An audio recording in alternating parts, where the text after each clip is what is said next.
151 वॉर्डमध्ये किती उमेदवार होते आणि कशा प्रकारे इंटरव्ह्यू झाला?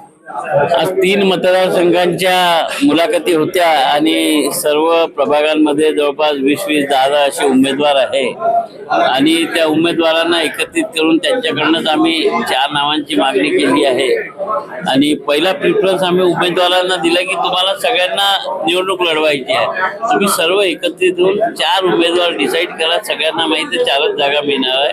प्रत्येक बूथवर म्हणजे 15-15 बूथचे वार्ड जे बनवले आहे त्याच्यात एक एक उमेदवार द्यावा अशी आम्ही विनंती उमेदवारांना केली आहे.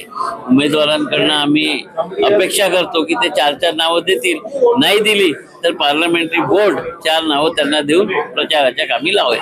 सर, यावेळेस ज्यांनी अर्ज भरला ते बरेच नवीन कार्यकर्ते दिसले आणि बराच जोश दिसला सगळ्या कार्यकर्त्यांमध्ये. मला वाटतं नवीन लोकांचा जोश जास्ती दिसून आला आहे आणि निवडणूक लढण्याची त्यांची इच्छा आहे आणि आम्ही सुद्धा नवीन लोकांना तिकीट देण्याचा प्रयत्न करणार आहोत. सर, तुम्हाला काय वाटतं की या निवडणुकांमध्ये आपल्याला किती यश मिळेल काँग्रेसला?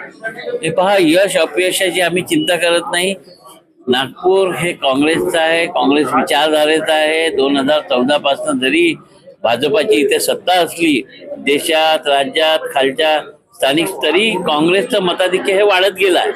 प्रत्येक लोकसभेत काँग्रेसची लीड ही वाढत चालली आहे. याचा अर्थ असा आहे की यांनी केलेलं काम जनतेला पसंत नाही आहे आणि म्हणून आमचा प्रयत्न आहे की 18 वर्षापासून एकाकी भाजपाची सत्ता आहे. या सत्तेमध्ये जर सामान्य जनता खुश नसेल, त्यांचे प्रॉब्लेम महानगरपालिकेचे सुटले नसेल तर जनताच ठरवेल की मत कोणाला द्यायचं.